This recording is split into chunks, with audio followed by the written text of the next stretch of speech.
सुनने वाले मित्र, आप लोग महान हैं, श्रोता भैया भगवान हैं। आप लोगन के बीच में 2 अक्टूबर 2023 के ताजा ताजा कांड बाबू, हमें आशा नहीं विश्वास बात कि आंख से आंसू आए जरूर, अगर क्यों कठोर बात नहीं आए तो करेजा जरूर पिघल जाएगा बाबूजी। सुने वाले मित्र, इदास दिनेश राम कैलाश के चैनल के माध्यम से आप लोगन के बीच ये प्रस्तुति बा। आप लोग, हमें आशा नहीं विश्वास बा कि आप लोग अपन प्यार और दुलार जरूर दे ही। सुने वाले मित्र, आओ मुन्ना।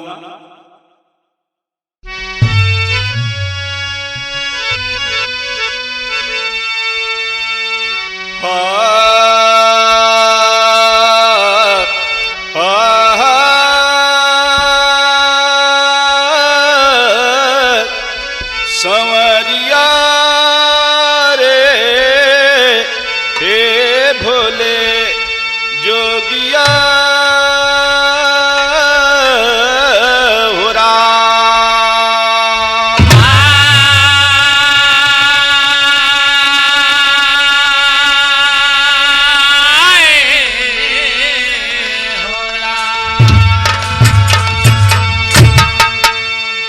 तो देख कलजुग चढ़ा कपार, देख कलजुग चढ़ा कपार, भूल गए भाई भाई का प्यार, यार नदानी कई के मारा का परिवार।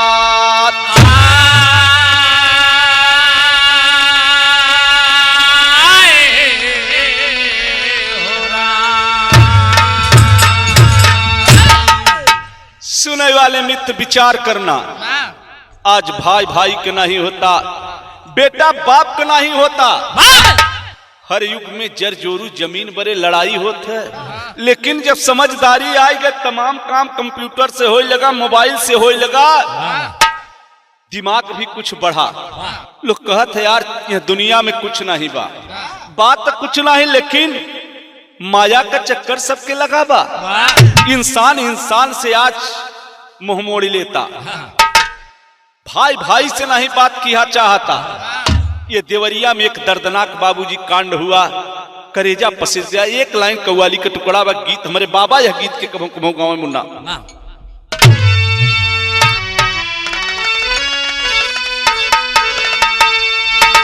एक बात मेरी सजनी, एक बात मेरी सजनी, गठी आइल चुनरिया में, एक बात मेरी सजनी, बहुत अच्छे मारा, बहुत अच्छे मुन्ना, बहुत अच्छे।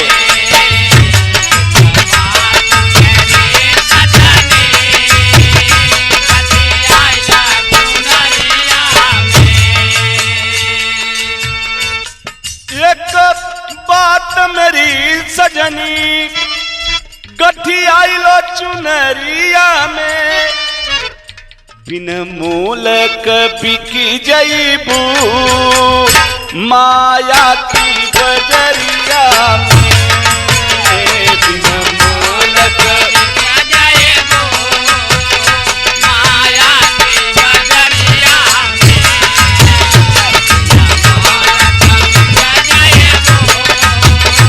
बहुत अच्छा लगा, बहुत अच्छे।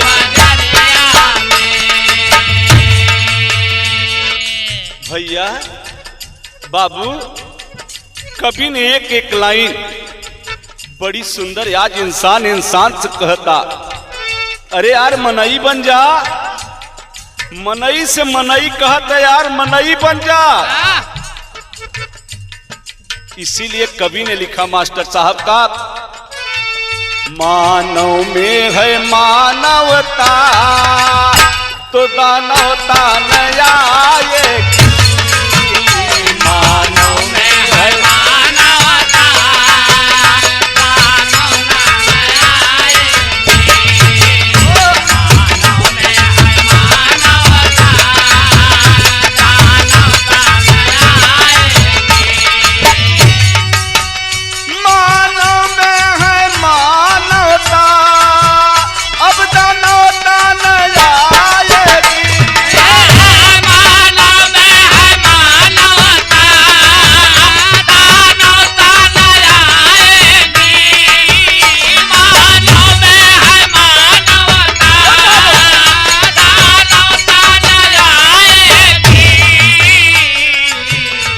हृदय में है कोमलता। बाबू भैया हृदय में है कोमलता, तो कुटिलता न आएगी।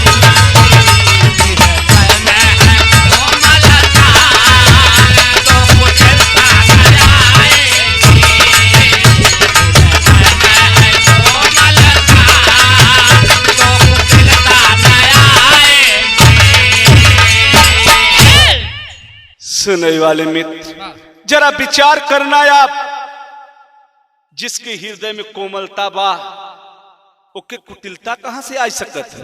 और आई गवा तो इंसान नहीं हैवान या अगर कुटिलता आई गए तो अपने इंसानियत से हट गया। बाबू कहानी कहां गया मास्टर साहब? हमारे बाबा वाली में एकदम नगम में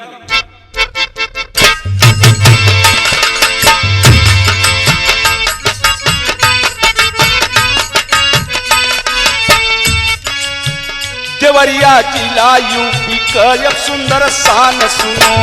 देवरिया जिला यूपी का एक सुंदर शान सुनो। देवरिया जिला का एक सुंदर शान सुनो। जहाँ देवरहवा बाबा का सुंदर स्थान सुनो। जहाँ देवरहवा बाबा का सुंदर स्थान सुनो। जहाँ देवरहवा बाबा का सुंदर स्थान सुनो। रुद्रपुर थाना फतेहपुर एक गांव सुनो।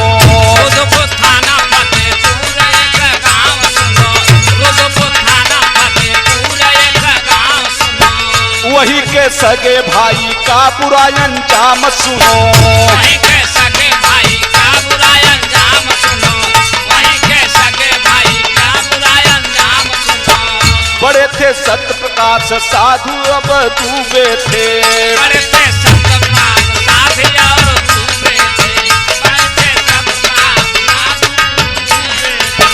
भाई और भाभी के कष्ट में वो डूबे थे। भाई और भाभी के कष्टों में वो तो डूबे थे। भाई और भाभी के कष्ट में वो तो डूबे थे। बात के समझ लो बाबू, यही देवरिया जिला जो यूपी में खास है बाबूजी, वही देवरहवा बाबा का सुंदर स्थान। बहुत पहले हीरा दादा हरे बतावे कि देवरहवा बाबा से जे मांगन मांगे ओकर मांगन पूरा होत रहा। आज देवरिया में देवरहवा बाबा के स्थान सुंदर स्थान बा पंचो। वहीं रुद्रपुर थाना के अंतर्गत फतेहपुर ग्राम में वहीं के दो सगे भाई, एक सत्य प्रकाश और ज्ञान प्रकाश उर्फ साधु, दोनों भाई बड़े प्यार दुलार से रह रहे थे। बाबू ये पंचो बड़का भैया का बियाह भ रहा और उनकर दुल्ही किरण, बेटा दिवेश, बेटी नंदनी और अनमोल। बाबू 5 बच्चे, परिवार खुशी में चल रहा था। छोटका भैया कुछ समय बिता देखा था कि भैया अपन परिवार से अपन परिवार का गुजारा अच्छे से करते हैं। पंचो इतना ही बतिया नहीं, कुछ भाभी की तरफ से कष्ट मिला, कुछ भैया के तरफ से कष्ट मिला। वही ज्ञान प्रकाश साधु दुबे बचपन के साथी गांव का रहे वाला प्रेमचंद यादव, जो समाज सेवी बताया गया बाबू, वह समाज का सेवा करता था। ये बाबू वो बचपन का दोस्त साधु दुबे छोटका भैया पहुंचे, कहे भैया भाभी और भैया हमके थोड़ा सा कष्ट देते हैं, हम कुछ करवैया है। बहुत बताया गया कि प्रेमचंद बहुत समझाएं कि भाई भाई भाई का प्यार आए अपन समझ लग, कहे नहीं भैया हम केहू के अपन जमीन दे दे। लेकिन पंचो प्रेमचंद जौन समाज सेवी, जिला पंचायत सदस्य भी रह चुके, ग्राम प्रधान भी रह चुके, उन्होंने साधु दुबे से कहा भैया समझ बूझ के काम करे, आपका भाई न है। ये बाबू रोई रोई के साधु दुबे प्रेमचंद से कहते हैं। बिरहा में एक गीत लग गए मुन्ना, हाय अरे लागल बाप जरिया दम पूरा हो हीरा रतन विचार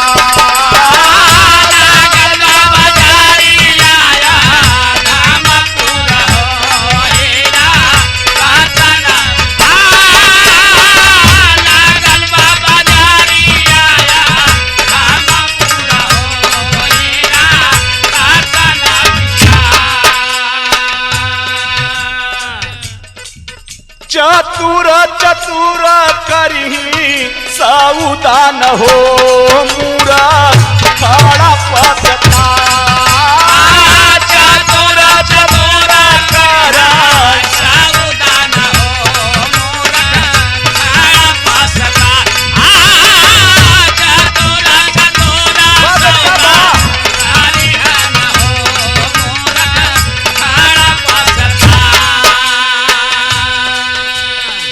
हे बाबू हे भैया, वह प्रेमचंद के पास साधु दुबे गए कहे भैया हमके बड़ा दुख बा। कहत का है बड़का भैया, साधु दुबे रोई रोई बोला बतिया न हो फाटा छतिया हमारा। साधु दुबे रोई रोई बोला बतिया न हो फाटा छतिया। साधु दुबे रोई रोई बहुत अच्छे मना बहुत अच्छे छतिया न हो फाटे छतिया हमारा। शेषधर मास्टर साहब कहें भैया भैया भाभी कष्ट दे हैं, इतना ही ना है कुछ लड़का के तरफ से बात निकली करेजिया में छेद हुई गवा भैया। आज हमार परिवार हो तो भैया तो हम अपने परिवार का जीवन यापन करी। प्रेमचंद समझाए लेकिन बात के नहीं माने बड़का भैया। प्रेमचंद भैया तू हई बचपन का साथिया। प्रेमचंद भैया तू हई बचपन का साथी हो। प्रेमचंद भैया तू हई बचपन का साथिया। भैया भाभी रोजा रोजा कर दूर गातिया। भैया भाभी रोजा रोजा कर दूर गाती हो।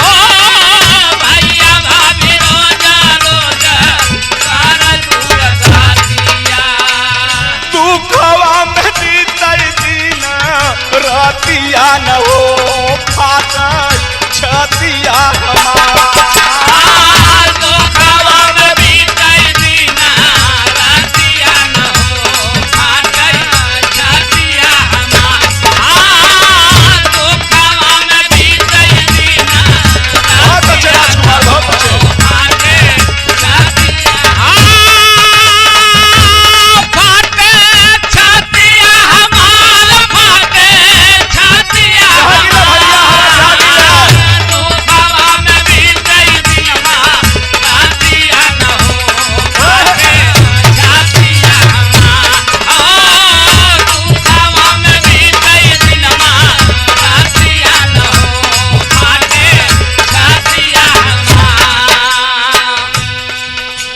भैया हमार हृदय कांप गया।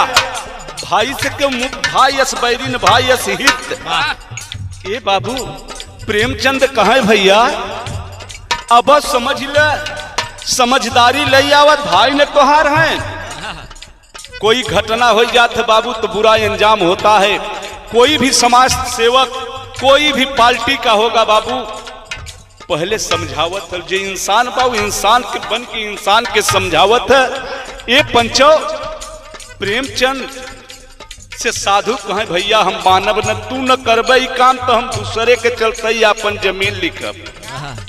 बाप रे बाप साधु दुबे बोले भैया बेचब जमीनिया। साधु भैया बोले भैया बेचब जमीन हो। साधु दुबे बोले भैया बेचब जमीनिया। रुपया के दाई प्रेमा काई ले नदानी। रुपया के दाई प्रेमा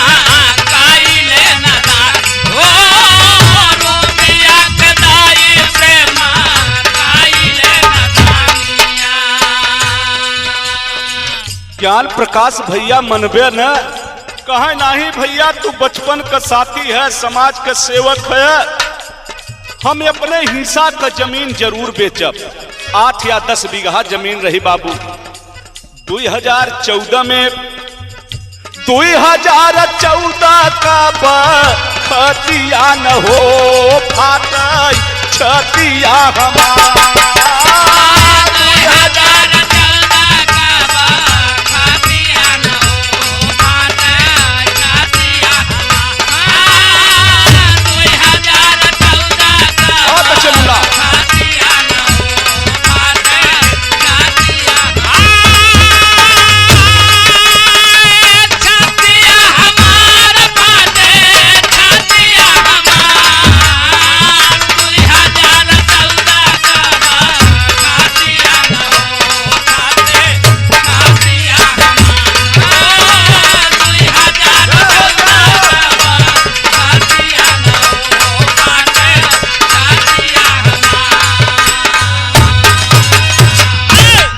सुनने वाले दोस्त विचार करना, जब 2014 में बात के न मान के ज्ञान प्रकाश साधु दुबे जाकर के प्रेमचंद यादव की जमीन लिख दिए बाबा।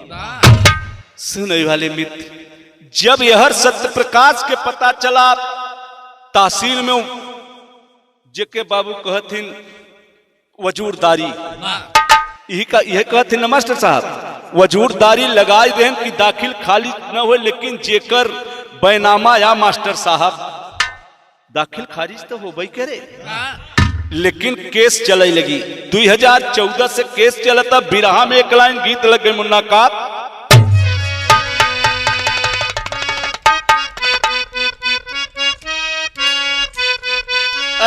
बारह शेषधर मास्टर एक हमारे बाबा कभो आकाशवाणी में गावन,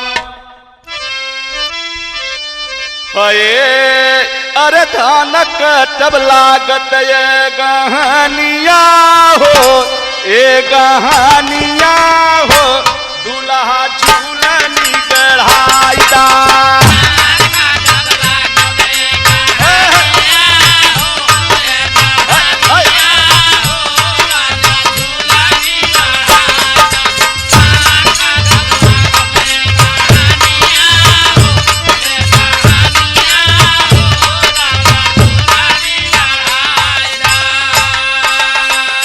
लेकिन बाबू कितिया से अच्छी कवि जी कलाइन बाप, तू नौ जाने लड़ाई लागे केसिया हो, आय हाय केसिया हो, घूमई लागे कचहरिया।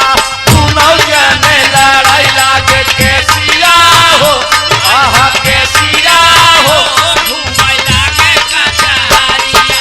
तू नौ जाने लड़ाई केसिया हो, आय हो केसिया हो, घूमई लागे कचहरिया।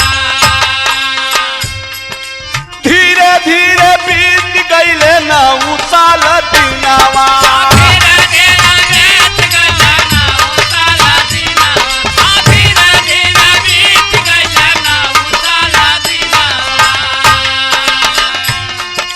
प्रेमचंद यादव बनी गईले दुश्मनवा।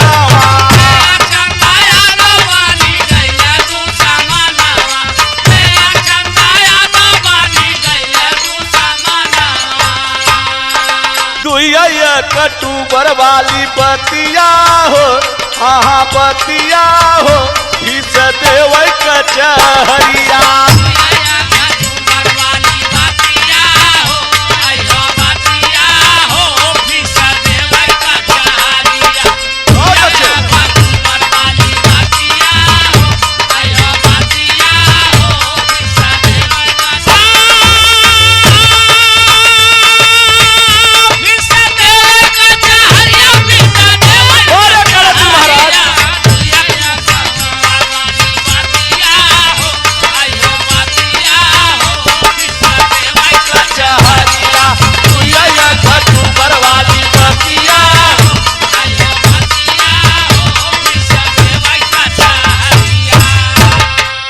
बड़े भाई 2 अक्टूबर के ठीक जौने समय जाके कचहरी से लौट के आवे तो दोनों जने में तनाव बढ़त चला ग।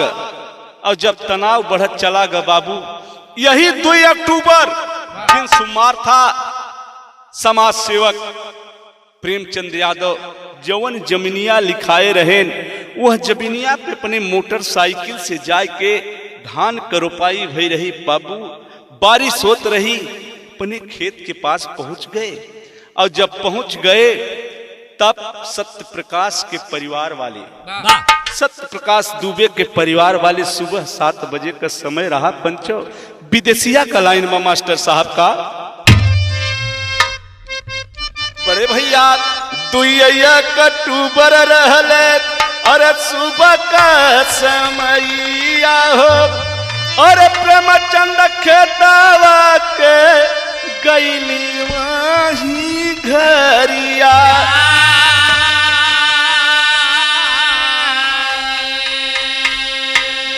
सत्य प्रकाश दुबी बनले मुदैया हो, और घरवा के लोग संगे जुटे उठा पतिया।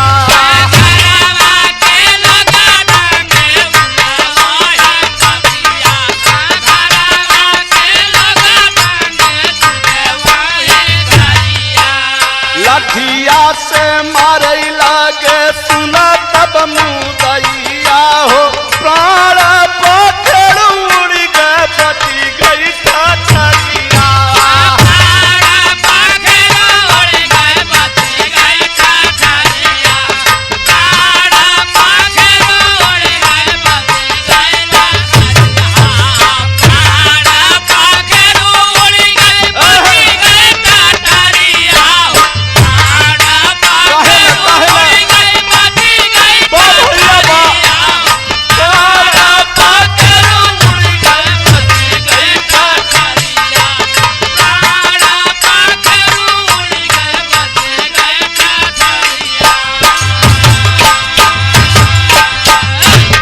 सुनने वाले मित्र, जौने समय सुबह 7 बजे के समय प्रेमचंद अपने खेत के आरी आरी मेरे मेरे टहल रहे थे बाबू, तब तक प्रेमचंद को देखकर सत्य प्रकाश दुबे, जो साधु दुबे का बड़ा भाई था बाबू, अपन परिवार के लेकर कुछ लोग के डंडा से प्रहार करे लगे। हे पंचो, अकेला प्रेमचंद उस जमीन पर गिर गया, इतना मारे लहुआ लहान कि जवन जमीन लिखाई रही बाबू ओके लहू से सींच दिए, प्राण पखेड़ू उड़ गए। इतने में अपन परिवार लेके अपने घर के अंदर हो गए। सुने वाले मित्र, जब ये खबर के पता मिली यादव बस्ती में कि प्रेमचंद समाज सेवक जिला पंचायत सदस्य को, पूर्व जिला पंचायत सदस्य की हत्या हो गई, ये बाबू एक एक परिवार के लोग, गांव के लोग सबको आक्रोश आ गया। और आक्रोश जब आएगा बाबू, बिरहा में एक लाइन गीत लगे मुन्ना,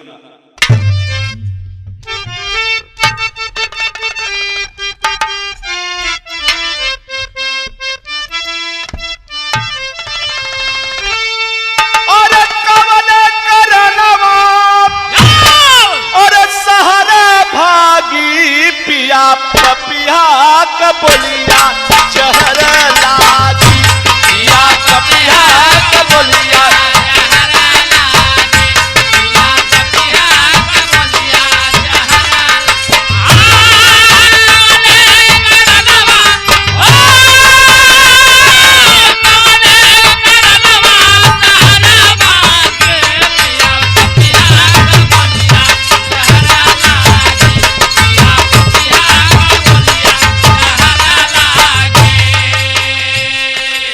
ये पंचो, जौने समय यदुवंशी टोली के पहुंची के पता मिल गया कि प्रेमचंद यादव की हत्या हो गई।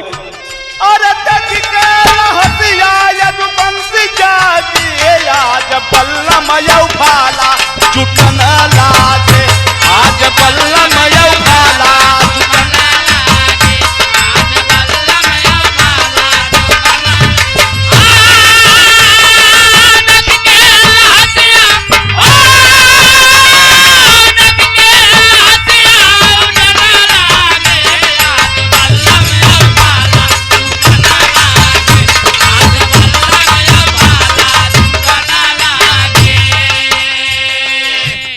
बड़का भैया अरे ये कवरी जुट गए तमाम ये दू पंछी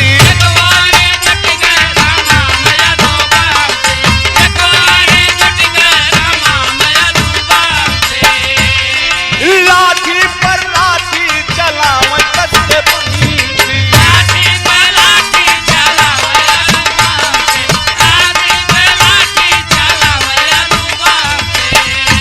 अरे कोतरा के जग के भीतर भागे आज बल्लम यौ भाला दुहना लागे आज बल्लम यौ भाला दुहना लागे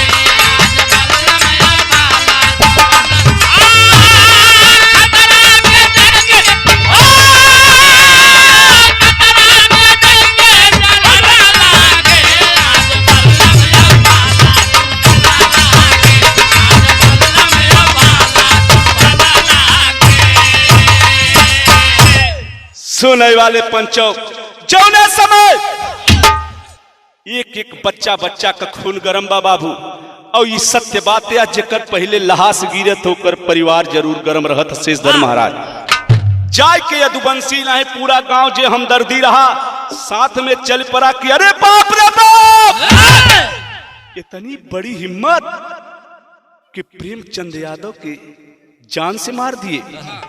ए बाबू जाय की जौने समय सत्य प्रकाश दुबे के घरे पहुंचे दरवाजा के तोड़े लागे पूरे परिवार के साथ दरवाजा बंद बा और जब दरवाजा बंद बा वो जवन 50-60 या जितने लोग थे बाबू मीडिया के माध्यम से पता चला कि कई लोग 50 लोग थे और जब 50 लोग थे तो दरवाजा को तोड़ने लगे बाबू। सुनने वाले मित्र इतना ही नहीं कभी ने भाव दिया जब अंदर घुस गए तब हुआ क्या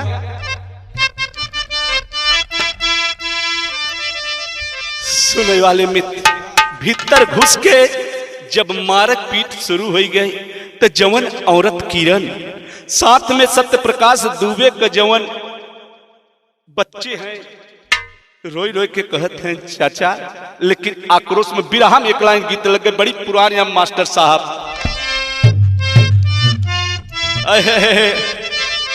अरे गलती पर गलती आज कर सब लोग हो गलती पर गलती आज कर सब लोग हो विधना का देख खेलवार हो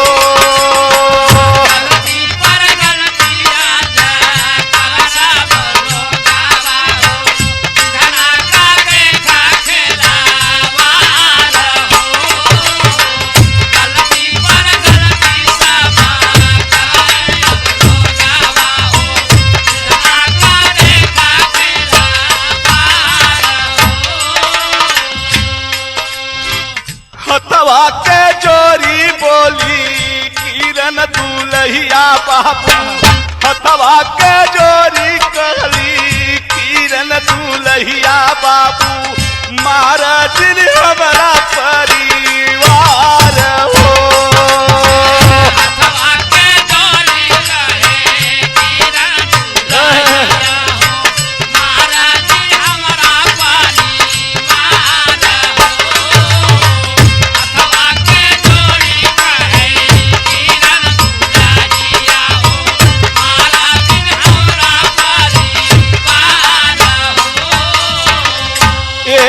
के बदले माराई 5 जनवा बाबू एक के बदले माराई 5 जनवा बाबू विधना गायल ऋषियाई हो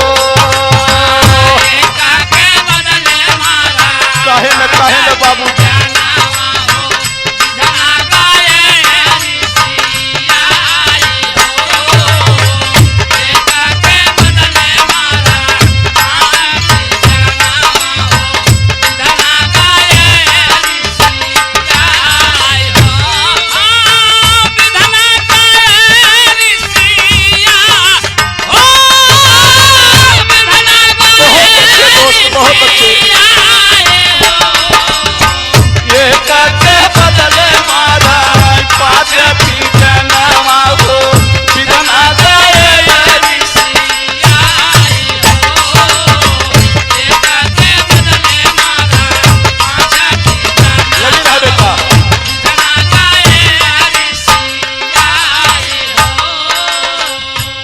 ये बाबू, किरण अपने पति को देख रही है, तड़ा तड़ा लाठी डंडा भाला से लग रहा है। ये बाबू, उधर जब अपने बच्चे बेटी को देख रहे हैं, जरा रहम नहीं आई। एक गलती किया बाबू, गांधी जी जिस गांधी जयंती पर गांधी बाबा कहे थे कि अगर कोई एक गाल पर एक चमाचा मारे तो उसको दूसरा गाल कर देना चाहिए। आज बाबू इतना बड़ा अत्याचार हुआ, अगर एक ही जान गई थी प्रेमचंद के आक्रोश में किए थी तो प्रशासन उनको सजा देती, लेकिन जौने समय 5-5 एक बेटा 2 बेटी, किरण और सत्य प्रकाश की हत्या हो गई। छोटा सा 10 साल का जवन अनमोल राव कहता चाचा महाराज चाचा आज हमारा परन, महाराज चाचा आज हमारा परन, कुलवा का दीपक वो जरा हो, महाराज चाचा हमारा कुलवा का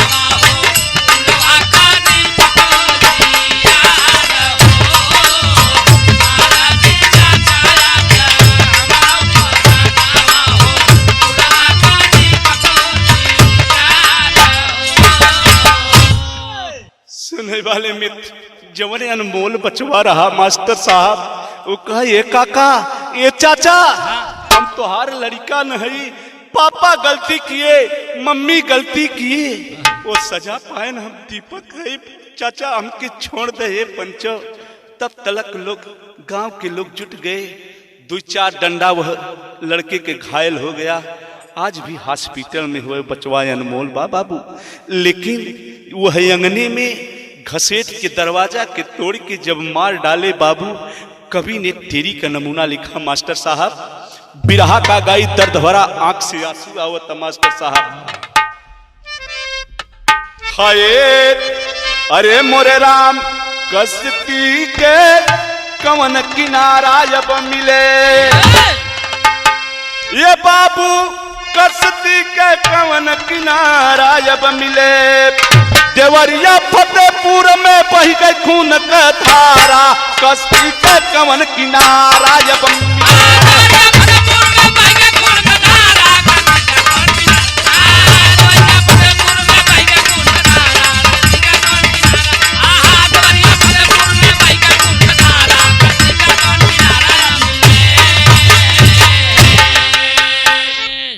देवरिया फतेहपुर में बही गए खून का धारा, खेती में खून बहा, घरे में खून बहा।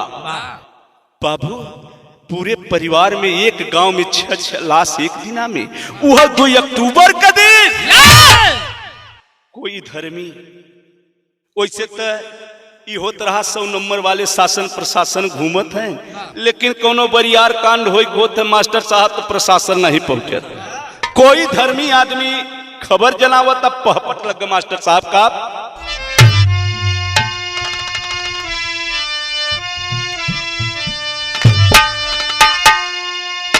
कोई धर्मी खबर दिहसी पहुंचाई भाई थनवा में, अरे कोई धर्मी खबर दिहसी पहुंचाई भाई थनवा में, और फतेहपुर गौवा में होई रोवाई भाई थनवा में।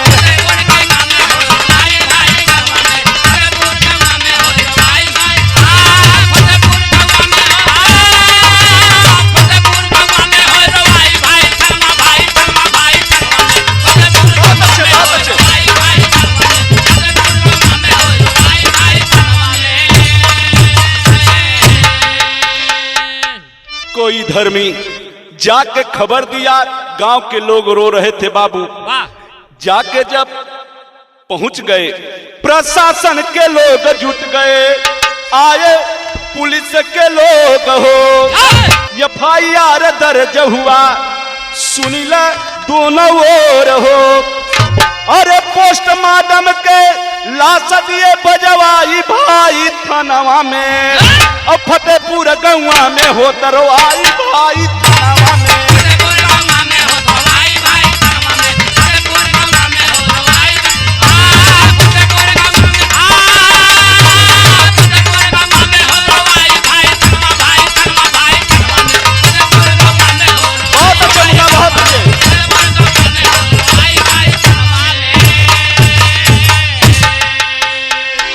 और का करे प्रशासन? प्रशासन जब पहुंच गए बाबूजी, तब दोनों पहर प्रेमचंद के लाश के कफन से ओढ़ाई के सिलाई हो, तब पोस्टमार्टम के भेजाता। और यह पांचों लाश के पोस्टमार्टम के लिए भेजा गया। और जब वह लाश गए, वो जो छोट का मुन्ना रहा, ओके जाए के हॉस्पिटल में बाबू भर्ती कराया गया। प्रमाण मिला आज भी ओके यह समय सीरियस बा मुन्ना, सुने वाले आल्हा बा।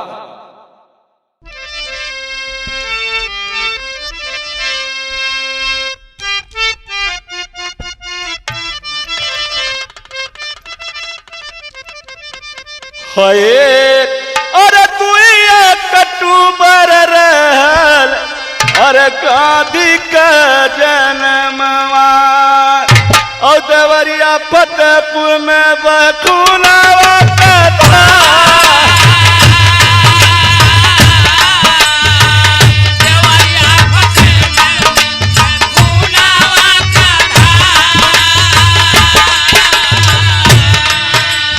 गादी का सपनावा पूरा न भवा मिटावा,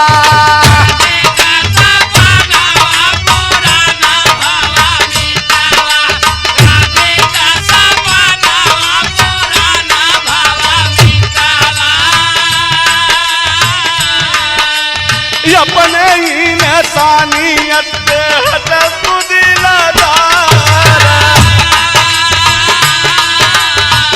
अपने ही नसानियत से हट दिलदार।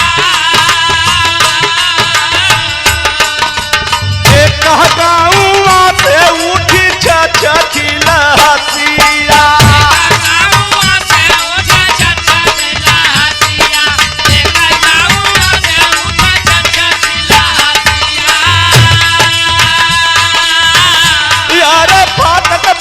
छतिया सुना हो दिलदार।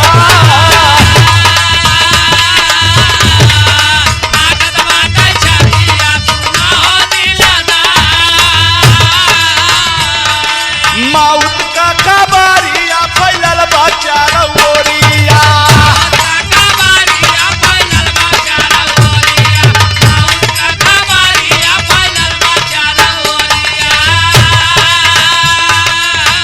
यारे घटना पर आई गई सुना थानेदार, घटना पे आई गई सुना थानेदार। पोस्टमार्टम होई के गाँव आवल जब लहसिया,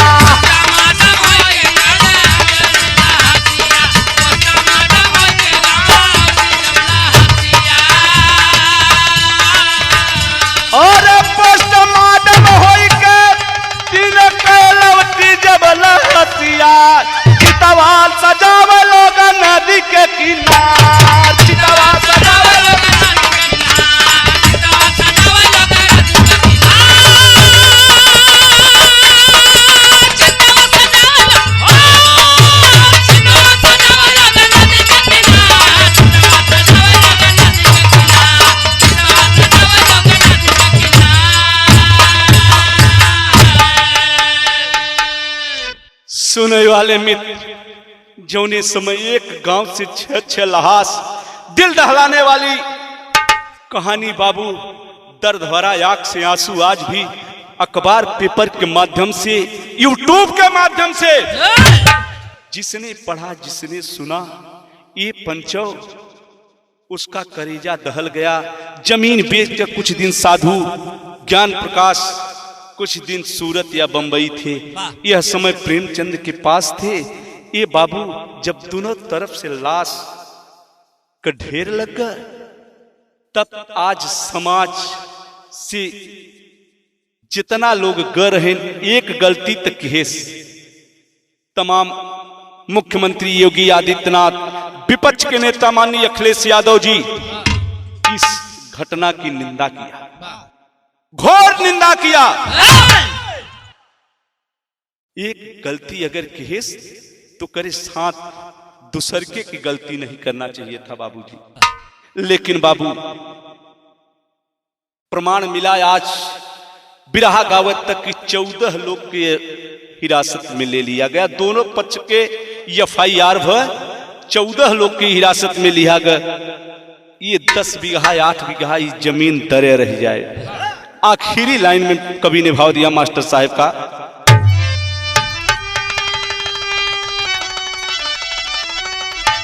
और जनवा से बढ़ के न जमीनिया तोहरी, पापी पिस अब चकरिया जहलिया में चली।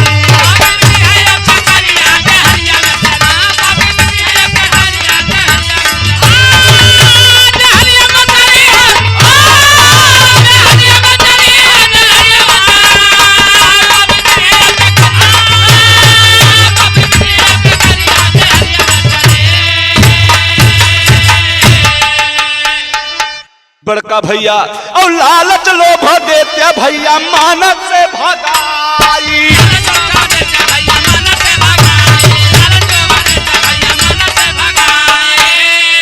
और तब नहीं हो भाई मित्र से लड़ाई।